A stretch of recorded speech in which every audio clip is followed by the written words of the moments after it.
Hello and welcome back to the Why Carbs Won't Make You Fat podcast. I'm back. Josh is here.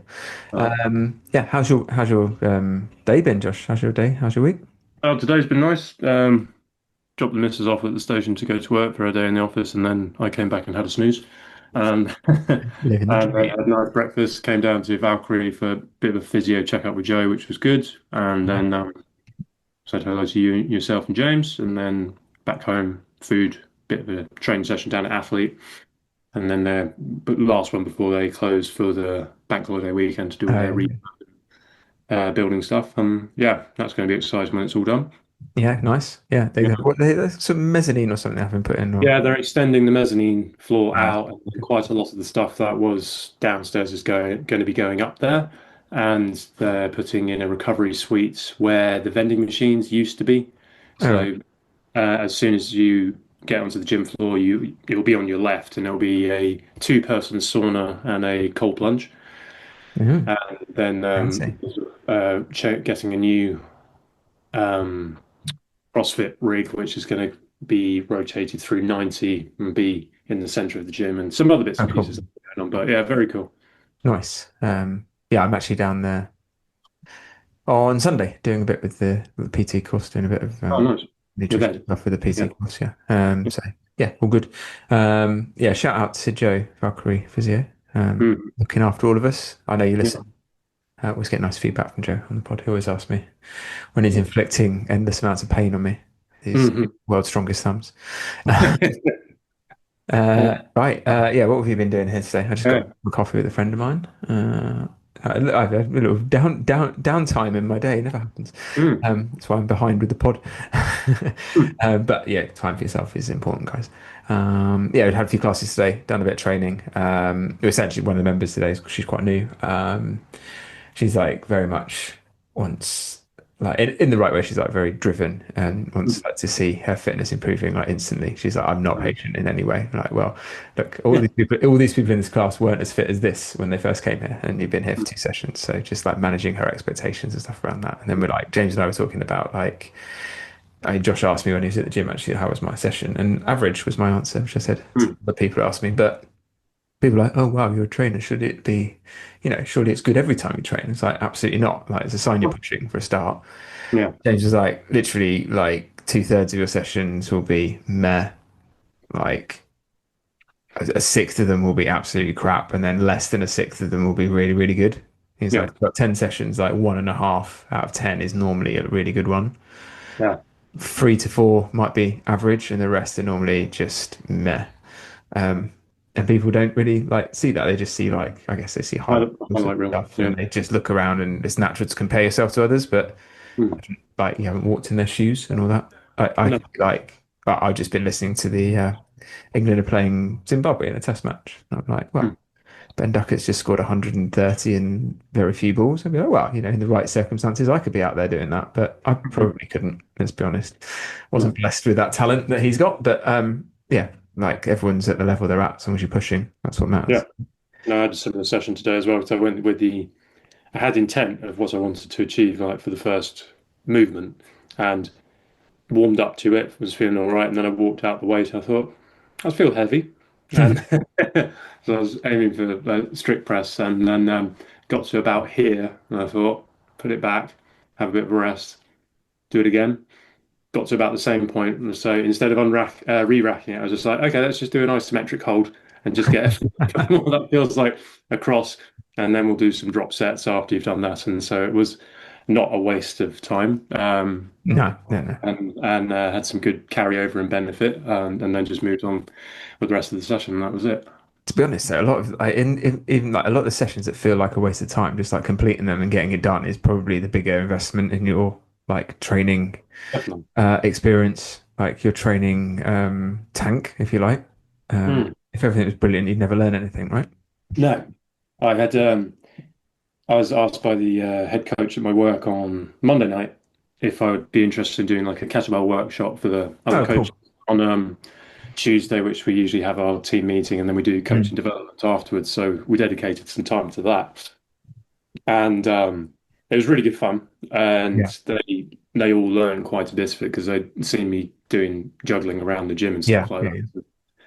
and the head coach and some of the others had a little bit of experience of just traditional kettlebell training of like Mm. swing, clean, snatches, presses, Turkish get-ups. So we went through all the fundamentals and little things to more so with like cleans and snatches to make you more efficient and also less Yeah. likely to smash up your forearm when the kettlebell Yeah. lands, things like that. So I gave them tips for that. And then progressed on to how you can use it for strength training, conditioning, endurance by doing different complexes with lighter or heavier kettlebells, using EMOMs or AMRAPs, Mm. and also a good mobility tool. And Yeah. I finished up with a little bit of like introductory to tricking and things like that, Nice. and how and why I got into it during lockdown.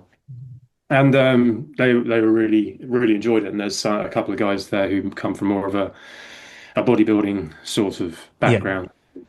It was something new and interesting for them as well, which Mm. was yeah, it was good.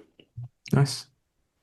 Right, let's get. I've got a bunch of topics on my screen here. Mm. Trying to think about which one I want to pick. I'll kick it off with it's a bit of like grinding my gears, but kind of been on this bandwagon for a little while. But I was trying to think about to sort of like um how to sort of phrase this in a really good, funny, witty Instagram post, and I haven't worked it out yet. I need to ask ChatGPT a few more questions, but I think there's so much like it really does grind my gears. It does piss me off the amount of like, oh, but that's processed. Like you get it instantly with like a protein shake. It's like, well, you could have a protein shake to get more protein in, but that's not real food. It's like Mm. it's made out of fucking milk, Yeah. right? It's pretty close to real food. Like you've had that milk pasteurized unless you're mental, right? Hmm. So that's been through a process. Like, I don't know, if you get an egg, you're probably not eating it raw. You're probably going to fry it up or poach it or scramble it or something. Like, and also it's probably been like pasteurized in some way. Um, Literally, so many things are done to food just in the normal environment. So to be like, oh, it's processed, it's bad, it's chemicals, that just is like absolutely frustrating for me. And I think it ends up with this little bit of food snobbery, Yeah, yeah. of like, oh, like you get it with like, you cut out a little bit there, Josh. You managed to, I'm back on okay, again. we properly cut out there. Okay. I was like, Josh like froze for a bit, came back, and And then I fell off my chair as well a little bit. did you? Oh, no, the screen had frozen. Oh, I wish I was, damn it. Yeah, turns out Zoom freezes on me as well. Yeah, yeah. I've given Google Meet some heat on here, Yeah, but Zoom is doing yeah. it. Maybe it's the internet. Where was I at? I was talking about like Food food. snobbery, processing chemicals, all that sort of. Yeah, like I don't know. There's so many things. It's like, oh, that's got chemicals in it. I was like, Hmm. so is air. Hmm. Air is a chemical, Yeah. right? That's unquestionably us, right? If we didn't Mm. have air, we would die fairly quickly. Water is a chemical. If we didn't have that, we'd die slightly less quickly. But all of these things are functional for life. It's the way people like phrase things, and I think, and it's not like necessarily like the people like it gets filtered down to like mainstream, and I see why people are like a bit fearful for it. It's like the old appeal to nature and stuff, but it's then like loads of these people are like, I don't want to say that's shit food, so I'm going to call it processed or whatever, or Mm. like, and it's like, oh, just it really is like, oh, just don't eat like a poor person. Mm.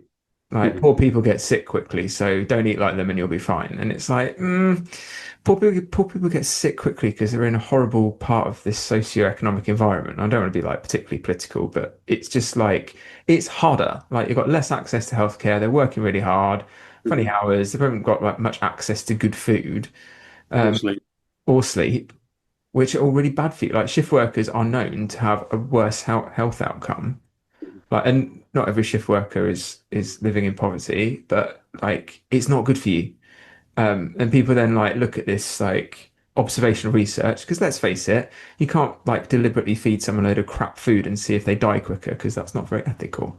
Right? But No. people are like, oh, well, processed food means like these people eat lots of processed food, so therefore it's processed food. It's like, well, no, it's probably that like there's probably so many different factors. And what is processing of food? There's no kind of definition of it. Mhm. And every time you make some food, you process it. Like no one's out there rearing their own chickens and like maybe you are guys, but you're not doing that to feed your family 24/7 every day of the year unless you don't work for a living. Yeah. Like, yeah. So that like really grinds my gears, and I still haven't like found a funny, witty way to say that. But I I know what you mean because it's again not wanting to get into like a political soapbox or something like that, but from socioeconomic positions of different people, like you say, they'll look down on certain foodstuffs, and then they'll also look to the extremes of say diet plans or ways yeah, of eating or supplements, thinking it's going to make them 1% better. mm, Whereas if they just kind of brought it back to real basics of getting good quality sleep, hydration, eating 80% of the time eating nutritious whole food, and being generally more active day to day, they'd see a lot of the things that they complain about or the things they struggle with would eventually ebb away, and it's less to do with any particular food group. Mm. yeah. Uh, I think as well. The reason I started with the food snobbery one is because we've got Tim Spector's back on our list. yeah, Josh, you sent me a video which I'm going to hand on heart say I haven't watched yet, and that's I'm fine. sure you can describe it. Basically, he's released a cookbook, and Dozens. yeah, and he's gone from eminent doctor to chef, and the video just leads with him talking over the top, saying that people, I think it's more people in America, but people in general are eating way too much protein and not enough fiber, and there is an argument for that of like people probably aren't eating enough fiber, they're A not lot of people don't eat enough fiber. Yeah. yeah, not eating enough fruit and veg, etc., and that's fine. But it's also possible potentially that they're not eating that much protein either, because I Hmm. know from a number of clients that I've been working with when we're regardless if they're like maintenance deficit or surplus and they're working out macros or giving them an idea of what their macros could be, and I say you're going to have to get say 120, 130 grams of protein per day spread across your meals and they start trying to do that and they find it really, really hard. Hmm. And so saying that people are eating too much protein is very, very unlikely. They might be getting roughly Mm. 100 grams, if that, and then the rest of it will be backfilled with carbs and fat and whatever Yeah. else. Yeah. And I don't disagree with getting more plants into people's diets because Absolutely not. we are omnivorous and like you can have red meat, you can have poultry, you can have fish, you can have legumes, Hmm. pulses, the whole thing. And so long as you don't have any intolerances or allergies, you'll be fine. Mm. But going out with this blanket statement that everyone's doing this quote unquote wrong Yeah. and this is the way basically I have a problem with. And the fact that it comes from an eminence-based source of him being a doctor, Hmm. uh, and also people wanting to buy into a cause or Yeah. have something to maybe boast about or have something to talk Let's about say, talk yeah, about like his, talk about at the water cooler, then yeah, then might give it a crack. his like client avatar, if you want to use like marketing speak, because we all have one, right? Mine are people who like to work hard and like weekend warrior types who like Mm, to balance their lifestyle with that. His client avatar are the worried well, affluent people who are mm, already healthy, who are shit scared that they're not going to be healthy. So they mm, want to do all these little micro optimizations and like really obsessed with things like gut health that no one has a fucking clue about how it works in no. any of the research space. Right? They are trying to figure it out, but it is very misunderstood. Mm, It's like, well, different stuff happens to your gut, but like it's probably like fairly clear that having lots of plants in your diet does help your gut health because you get nice varied amounts of fiber. mm, His whole thing is built around improving your gut health with the metrics he's created. And I reckon having more protein in your diet doesn't support that. mm, So he then finds this narrative to hammer of people eat too much protein because the minimum daily amount is this. And in certain places, people eat way more than it. And I think, as you say, those are possibly US based statistics. yeah. Like the UK probably does have a reasonably high protein intake compared to some other places, depending on your level of socioeconomic status, because it's expensive. Mm, But then, like, you go looking on the NHS website, and I've done all this for one of my articles, which I posted in the blog because, like, I talked about it before. It pissed me off that this lady has taken like extra protein makes you fat. Well, any extra food makes you fat, but protein's really fucking hard to make you fat on if you just eat that. But like, there's the minimum amount for sufficiency, clinical sufficiency, so we don't start getting bad things that happen to us because protein is essential for life Mhm. and like muscle repair, like cellular repair. Like even if you don't give two hoots about the gym and fitness, it's essential to get in. We can't create it from nowhere, so we have to eat it. Mhm. Um, Clinical sufficiency is very, very, very, very, very, very different from an optimal amount to thrive. And then when you get into like, let's face it, most people in the UK in that sense don't eat like an optimal amount to thrive. And most people in the UK don't exercise, Mhm. right? So people who don't exercise probably don't need a lot of protein to because they haven't got any exercise to support. But exercise is very important for our health, as like Joe, the physio, would say. Most people got out of breath 2, 3 times a week. That'd be a good start. Mhm. Most people don't. So it's a roundabout way of saying yes, like clinical sufficiency is fine. No one in the UK, unless they are very, very poor or in a very difficult position where they don't like they're pretty much starving to death and are like even if they're reliant on food banks, they're still probably getting enough protein. But like to that kind of degree where you're in a very bad way, if we're talking about not enough protein, we think about like when we see like a Comet Relief advert and there's Mhm. people in Africa starving because there's a famine, like Yeah. they're not getting enough protein. That dose is quite low. Mhm. Like no one is in that situation pretty much that you know if you're listening to this podcast, I reckon, because you own an iPhone and probably listening it to in a car that you own and all that kind of stuff. Right. Mhm.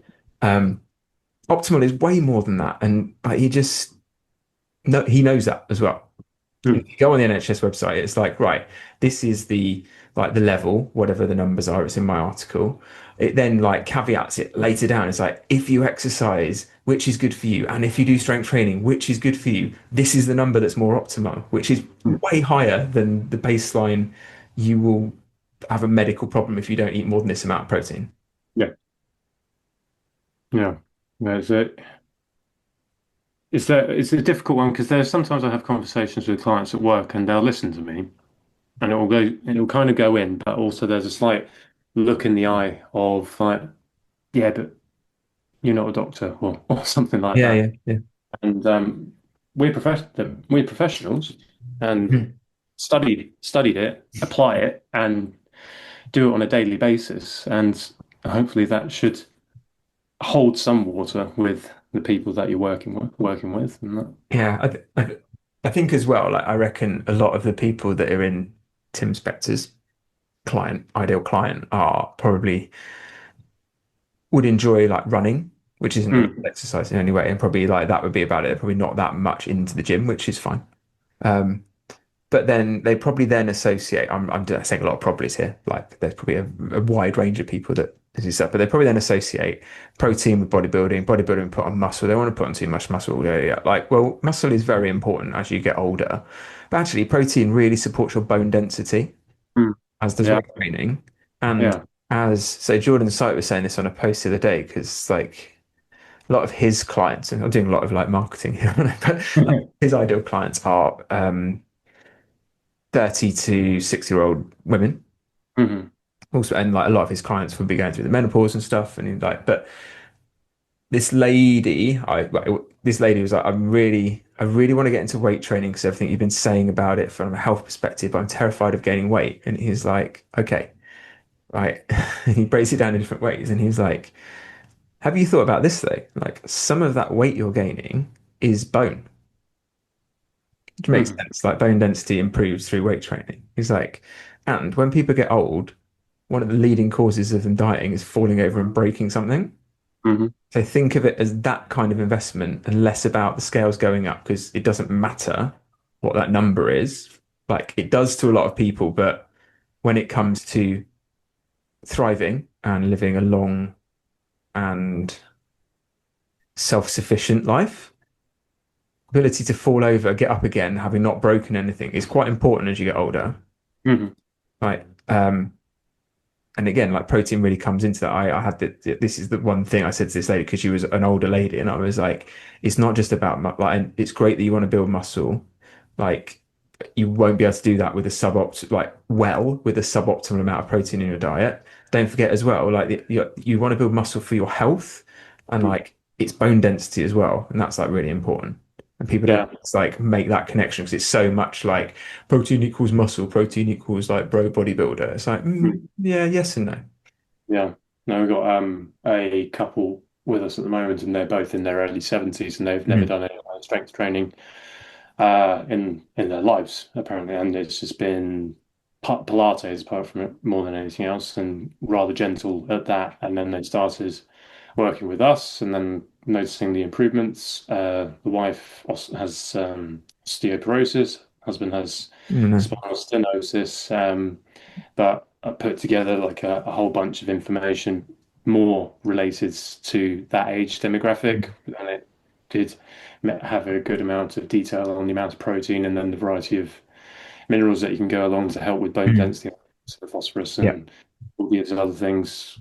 Importance of sleep, resistance training, and obviously factoring in like too much of anything can be potentially harmful. And there's quite a few bits from BTN Yeah. that was interesting on like too much protein for people in that population. So I think it was Mhm. like the excessive amount would be like 2 grams or 2.2 grams per Yeah. kilo of Okay. body, kind of Mm. unnecessary, seeing as they're a lot smaller Yes. or Yeah. their Yeah. BMR than what it used to be when they were Yeah. younger. So making caveats for that. And Mm. yeah, it's a lot of information for them to digest, but I don't think it had been laid out to them quite like that before. Yeah. So Um, yeah, yeah. it was. Yeah. That's interesting. There's always you can pretty much have too much of everything, and Mm, like even in a younger, more athletic population, sure, you could probably like go really high with protein intake, but like if you're eating a sufficient amount of calories, let's say you're like a regular weekend warrior competing in like tribal clash or turf games or like other mm, group fitness competition where you're lifting weights and running around and stuff, like probably 1.8 grams of per kilo of your body weight is probably going to be absolutely fine for all bases if you're calorie sufficient. mm, The reason to not then, because everyone thinks like if calories go up, then protein follows it as like this ratio. But actually, the reason to not do that is it becomes really filling and really expensive if you mm, always keep like 20 to 30% protein in your diet of calories as protein. But also, performance requires carbs. So if you fill those calories up with protein, you're not getting enough carbs in to fuel performance. So no, it's like it cheapens your diet down and makes it easier to eat the food, but also mm, like you will be able to use those calories from the protein, but it's not the most efficient way to get it in. no. So that's like the other, we're almost like creating room for that extra fuel, right? Hmm. Um, Yeah, yeah. yeah. No, So there's like a bunch of I've had that as well with a client recently because he wanted to get, I think it was about 12, 13% body fat, and he achieved that pretty quickly. Because he's like very dialed in yeah, on direction and numbers, which is like a dream to work with. And now he's kind of got to where he wants, and but he cycles quite a lot, and then he wants to also continue his strength training and build his upper body because his legs are he's pretty leg dominant on mm, from a point of view. But yeah, as his activity's gone up, bumped him up to like can't remember how many grams of protein. I think it was still about 1.7, 1.8 grams per kilo body weight of protein, and then he's got like 400 plus grams of carbs and 60, 70 grams of fat, and he's that's loving it, really yeah, doing well. Yeah, flying, I should think. yeah, definitely. Yeah, Yeah. yeah, yeah, good, right. I Oh, think and just to right. add on to the food snobbery thing, because like he's also turned out when he joined, he's a very good customer of my mum's from buying, and Yes, he asked me if I could work out the calories for one of the cookie dough brownies because that's his favorite one, and I managed to yeah, get roughly what it was in my mid 300s, maybe 400 calories or something like that. And he's like, right, thank you, I'll add that into mhm, my yeah, logs, and it's all good. So he's still having something that could be considered well, it's still it's a luxury product by the fact it's made by hand by an yeah, independent yeah. baker, but it could be construed as something being unhealthy because it's a brownie. But Yeah, yeah, yeah. Food is food at the end of the day. yeah. Um, yeah, clearly fruit and veg is good for you. Saves your protein. Mhm. Yeah. All contributes, right? Mhm. Um, okay. Moving on. Did you want to do a little bit about your stuff you've been talking about your clients around exercise and training and Yeah, it's because there's we've had a recent influx of new members, and some having tried things in the past, whether it be from a nutrition standpoint or from a fitness standpoint. And what I do whenever I sit down with them is talk about total daily energy expenditure and try yeah, and give them a picture of a graph and yeah, break it down to how much of it is your basal metabolic rate, then non-exercise activity, then thermic effect of food, and then your exercise activity. And it might vary mm, from the size of the person. Smaller people require slightly less, yeah, bigger people need slightly more. And trying to broaden the picture of what it looks like, because some of them will sign up and do 3 to 4 sessions a week. So three,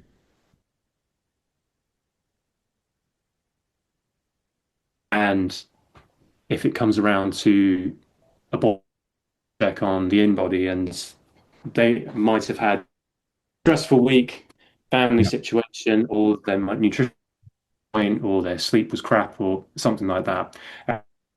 The results that they were hoping for, and then it's trying to get a better picture of what their week was like, or the few weeks have been like, in their tracking with their food, but also in trying to make them understand that you're with us at the gym training for an hour, 3 to 4 times a week. yeah, There's a lot of hours that go into that week. What do you do with yeah, it? yeah, How nutrition and just regular daily activity have bigger carryover to body composition mm, changes, just rather than just purely exercise. And yeah, that exercise is there for skill acquisition and yeah, movement quality, getting stronger, building lean tissue, bone density, as we mm, discussed before, and getting your CV up of being yeah, cardiovascularly fit as well. yeah, And increasing of your lean tissue will lead to a greater expenditure of your BMR, hmm, etc. And all those kinds of things. And it might take a few goes rounds or a few times reiterating that to yeah, let it sink in. hmm, Once that it eventually does, is then it pays dividends when it comes to the round to the next body check, essentially. yeah, yeah. Clearly, exercise does burn calories, but in Yeah. most people who have a regular job, they're sitting down a lot, Hmm. and the the way to burn calories through activity is to stand up and walk around all day. Hmm. And most people don't do that No. because of life, right? It's not a dig at anyone, like it's just life, right? Josh and I have very different jobs. I comfortably hit 14,000 calories, sorry, 14,000 steps, um, without daily, without thinking about it. I Hmm. was on my feet. I'm always moving, walking around, moving weights around, putting stuff away, tidying up, walking the dog, coaching. Like on some days, I'm 20,000 steps. Like I Hmm. easily out train the food that comes in if I don't watch the food coming in bit. Yeah. I'm a massive anomaly in that case. Like most people do 2,000 to 3,000 steps a day, if that. Yeah. Like, and that's where the biggest delta is in terms of like movement. And then you couple that with the fact that foods, if you don't pay attention to food choices, you're unaware of calorie contents of foods. Most foods are really high calorie Hmm.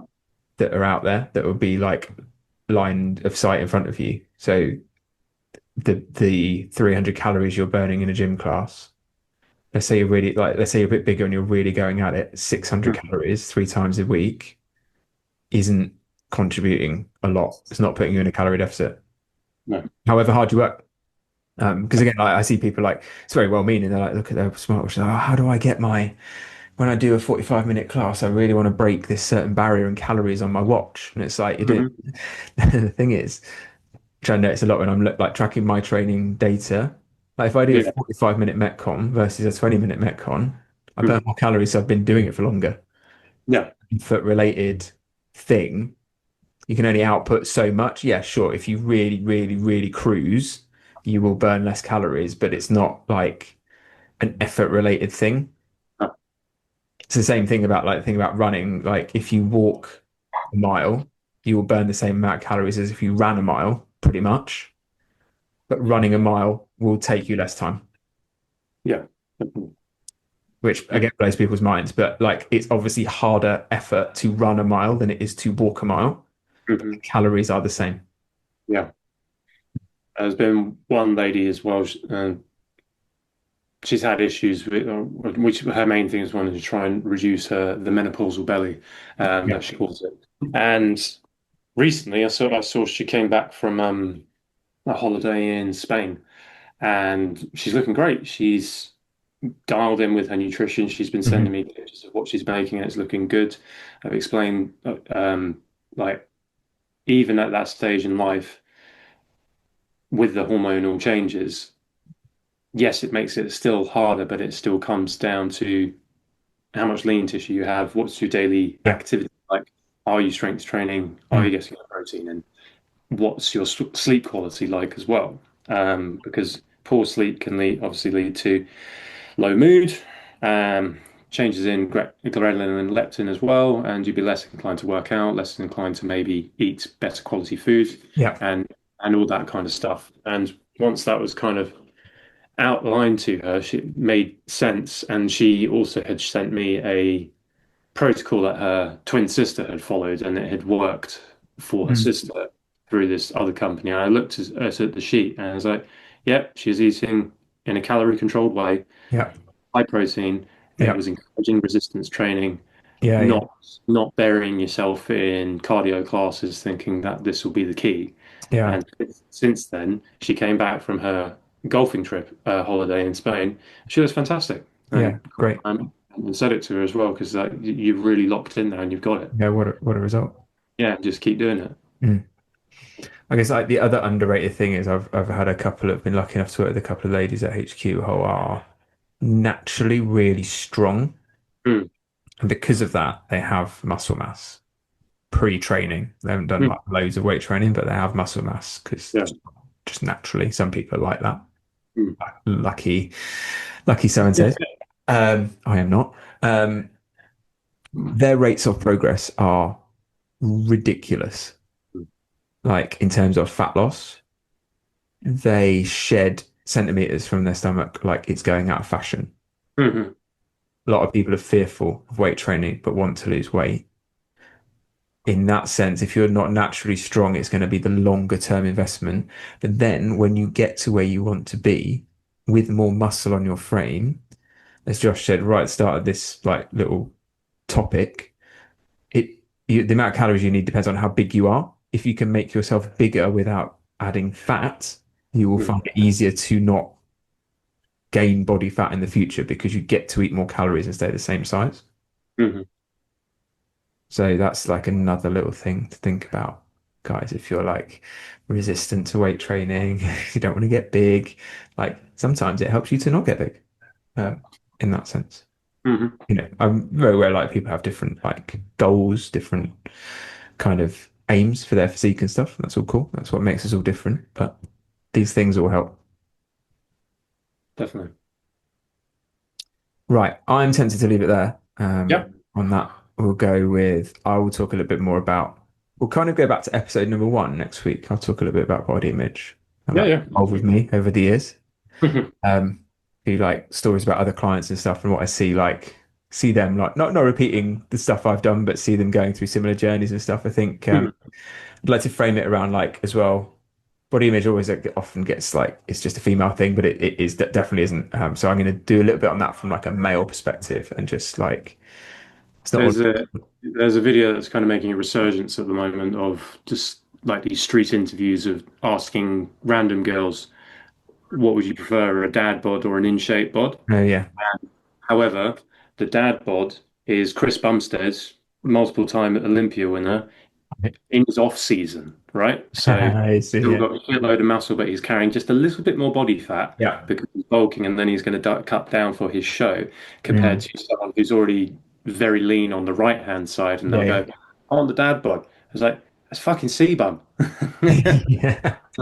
in between shows, and like Yeah, and that's not then realistic. And then there was another one. then let's put him past the natural dad bod and see which one you're on. Yeah, yeah. Another one of my favorites of that thing was a guy green screen reacting to a Twitter post of someone saying this is exactly what women want, and and it's a picture of Henry Cavill shirtless in his first shirtless scene in Man of Yeah, Steel, and like I like Henry because he has always said that anytime he's had to get in shape for a role, he's said, I've never done steroids, and whether that's true or not, I don't know. Mhm.